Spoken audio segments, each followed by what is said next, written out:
Fraqueza e pecado. Há uma enorme diferença entre as duas coisas.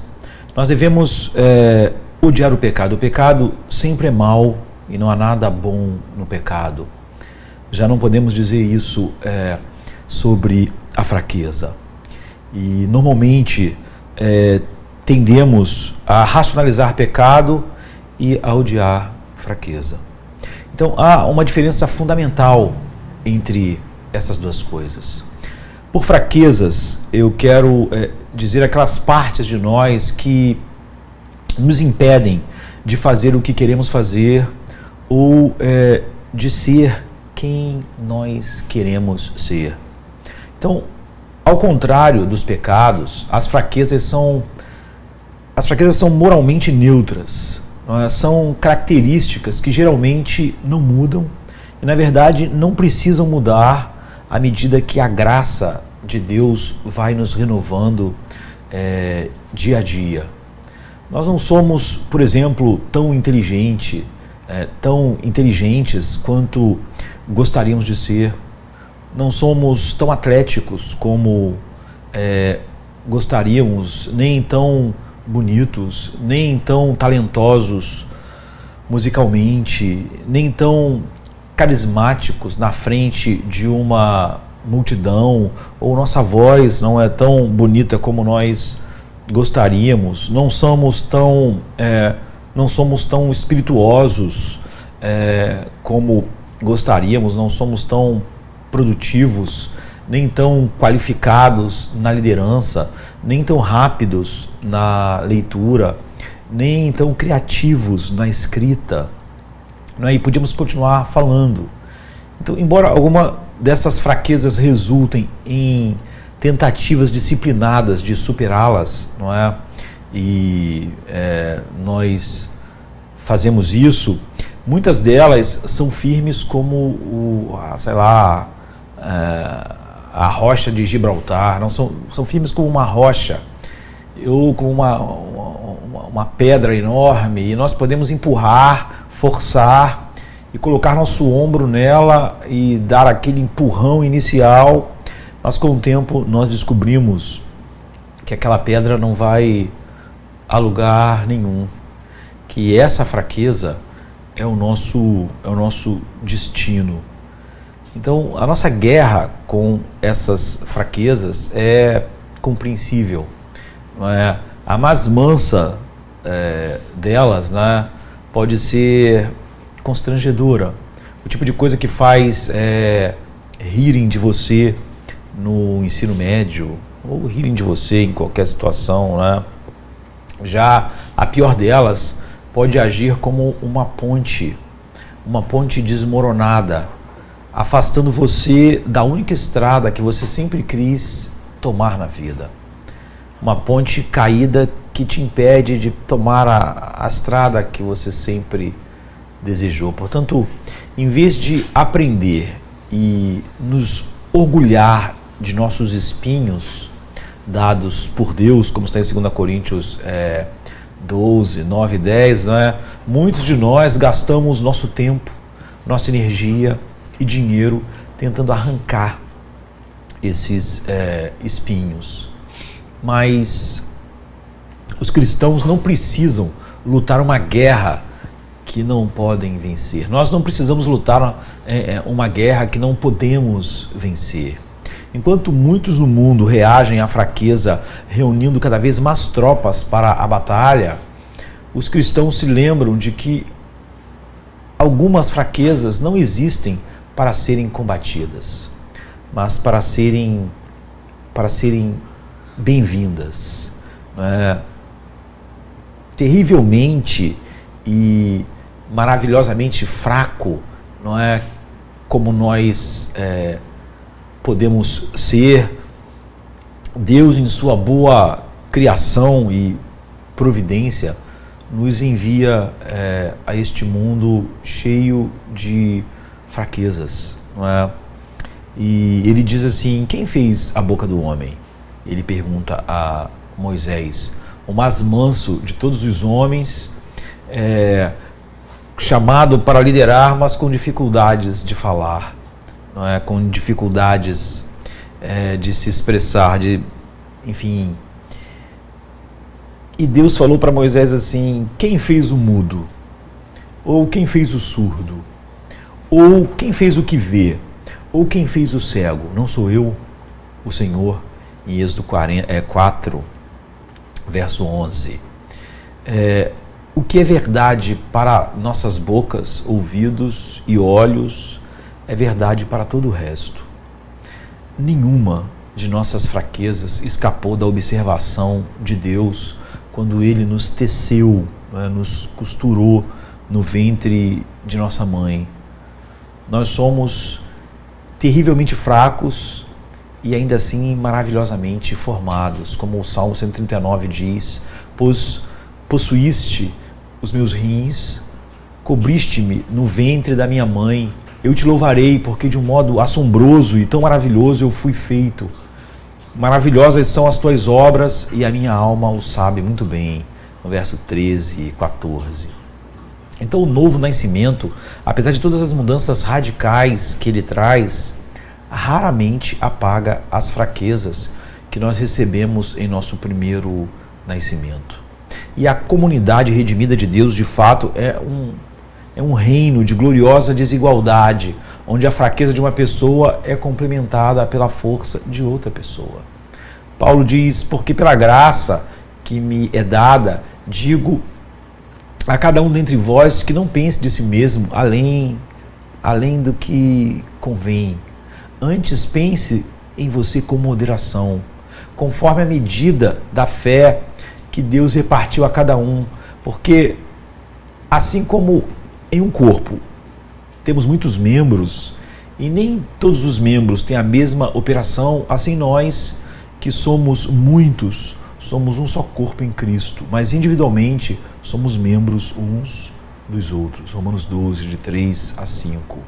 Então, Deus fez alguns de nós pés, alguns mãos, alguns olhos e alguns bocas, e Ele espera que a boca tenha dificuldade para andar e que os olhos lutem com as palavras, como está em 1 Coríntios 12, 14. Alguns na igreja podem pregar e outros tremem ao ver um microfone. Não é? Alguns administram com excelência e outros têm bastante dificuldade em lembrar até o nome dos seus próprios filhos. Não é? Então, quando por uma razão ou outra nós continuamos nossa tentativa de superar as fraquezas que Deus nos deu, mesmo depois que todos os esforços razoáveis falharam, provavelmente estamos sendo movidos menos pela fé e mais pelo descontentamento. E o descontentamento, ele nunca fez bem a ninguém, nem fez ninguém mais espiritual e nem fez ninguém viver para a glória de Deus. Descontentamento é pecado. E, como eu disse no início, nós costumamos racionalizar pecados e odiar fraquezas. E estamos fazendo o oposto do que devíamos fazer. Se nós persistirmos, nós corremos o risco de passar anos de nossas vidas tentando nos tornar alguém que Deus nunca nos criou para ser. Então, só existe uma maneira sensata de nós avançarmos: desistir. Desistir da guerra contra essas fraquezas. Não é? Levantar a bandeira branca, pedir um tratado de paz. Eu diria: faça as pazes com a tua fraqueza. Muitos de nós gastamos incontáveis meses e anos tentando superar nossas fraquezas. Alguém pode perguntar: e agora você diz que nós devemos abraçá-las? Até mesmo ficar satisfeitos com elas? Sim, é o que eu digo. A Bíblia diz assim: por isso, o apóstolo Paulo, por isso sinto prazer nas fraquezas, nas injúrias, nas necessidades, nas perseguições, nas angústias por amor a Cristo, porque quando sou fraco, então sou forte, né? Em 2 Coríntios 12, 10. Você vê, quando a gente fizer as pazes, levantar a bandeira branca, o tratado de paz com nossas fraquezas, nós descobriremos que Deus nunca estabelece um limite que não seja para o nosso florescimento.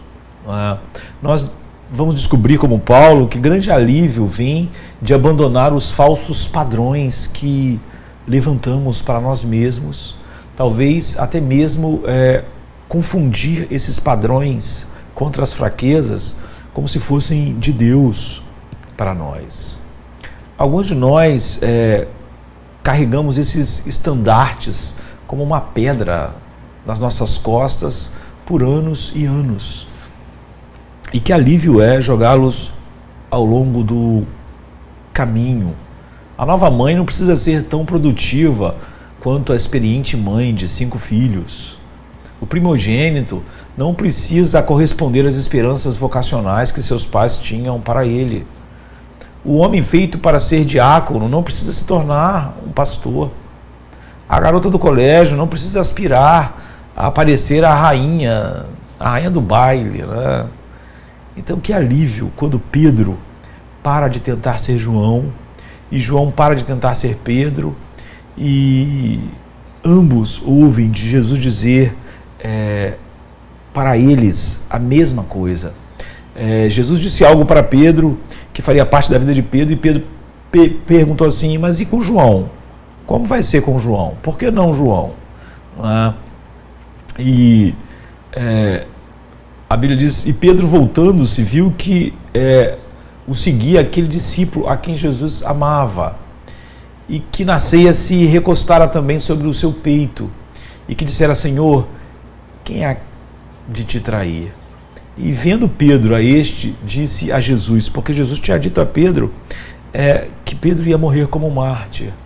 E vendo Pedro a este, a Bíblia diz, ele disse a Jesus: Senhor, e deste, o que será dele? Tu disseste que eu vou morrer assim, e ele? E a Bíblia diz, disse-lhe Jesus: se eu quero que ele fique até que eu venha, que te importa a ti? Segue-me tu.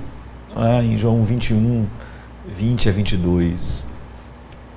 Então, que bom quando Pedro vê que João não tem que ter o destino dele, nem João o de Pedro. Nossa glória não é adquirir os pontos fortes de fulano e a santidade daquele outro, mas buscar a retidão real com todo o nosso coração e nos tornarmos as versões mais semelhantes a Cristo de nós mesmos, com todas as nossas forças e fraquezas que possamos ter. Então, quando nós paramos de tentar tornar nossos os dons de outras pessoas, nós podemos finalmente abraçar os dons que Deus nos deu. Como Paulo diz em 1 Coríntios 12, a partir do 4, a respeito disso. Sabe, o pé depois de tentar ser uma mão, pode começar a andar bem. Não é? E o olho, quando ele para de tentar falar, ele pode aprimorar a sua capacidade de ver. Claro, isso nos traz de volta ao cerne da questão. Por que nossa guerra contra as fraquezas geralmente começa com o desprezo por nossas forças? E as nossas guerras devem estar realmente contínuas contra o pecado. Nós devemos mortificar o pecado, mas não é assim com as fraquezas. Nossas forças nós tememos, e por isso abrimos guerra contra as fraquezas. Nós tememos que nossas forças não valeriam muito em um leilão, né? Em um leilão da vida. Talvez as nossas forças sejam comuns, sejam invisíveis ou sejam subestimadas. Nós ficamos mexendo na altura de um microfone, mas outro que está falando. Eu estou fazendo algo, mas não estou no palco. Nós estamos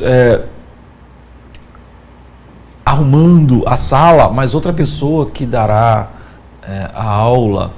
Nós conseguimos equilibrar a organização de algo, mas não lideramos as reuniões, não é? Nós conseguimos deixar tudo pronto para funcionar, mas não somos nós que vamos liderar aquilo que vai ser feito naquele lugar.